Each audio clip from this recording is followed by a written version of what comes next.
안녕하세요. 이번 영상은요, ESTP 성격 유형에 대해서 알려드리려고 해요. 장점과 단점, 추천 직업, 스트레스 받았을 때의 모습과 해결 방법에 더불어 보완점까지 모두 알려드릴 테니까요. 끝까지 시청해주세요. 그럼 출발해보겠습니다.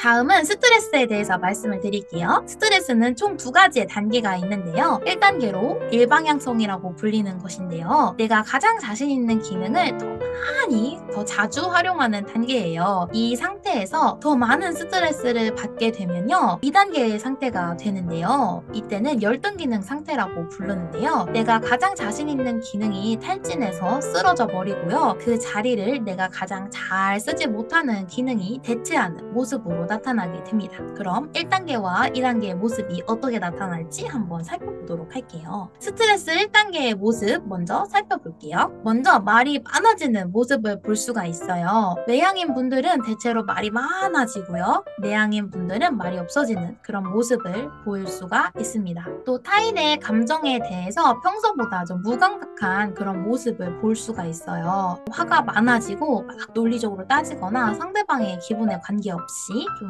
많이 솔직해지는 그런 모습을 보입니다. 세 번째는 좀 쾌락에 몰두하는 모습인데요. 일을 하기는 하지만 여기저기 막 관심사가 널뛰기 하듯이 옮겨다니는 그런 모습을 보이면서 더 재미있고 즐거운 일을 찾아다니는 모습을 볼 수가 있습니다.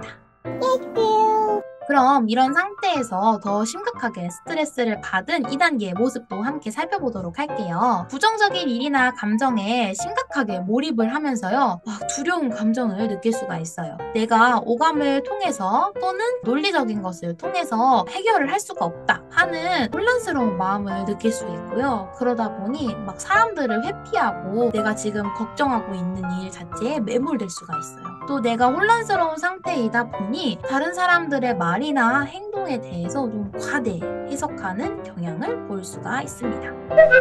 그렇다면 이런 상황에서 어떻게 해결하면 좋을지도 함께 알려드리도록 할게요. 먼저 지금의 상황을 논리적이고 객관적인 시야를 통해 살펴보시는 걸 추천을 드리는데요. 그렇게 잘 살펴보시고 우선순위를 세우다 보면 막연한 두려움이나 걱정으로부터 해방되시는 걸 느끼실 수가 있으실 거예요. 내가 할 수 있는 것들을 우선으로 해결해 나가보시는 걸 추천을 드립니다. 또 오감을 통해 확인할 수 없음에도 중요한 것들이 있다는 걸 좀 기억을 해주시면 좋은데요. 종교와 같이 신에 대한 이야기나 신념에 대한 이야기를 들을 때 그것이 뭐 존재하는 증거를 대봐 막 이런 식으로 대화를 좀 나누실 수가 있는데요. 증거도 없고 오감으로 확실하게 느낄 수 없더라도 그것이 존재한다 라는 것을 그냥 그렇구나 라고 인정해 주시면 좋을 것 같습니다. 언쟁을 하거나 그것에 대한 증명보다는 말 그대로 인정인 거죠. 그렇게 해주시면 스트레스가 조금 누그러드는 거를 좀 느끼실 수가 있으실 거예요.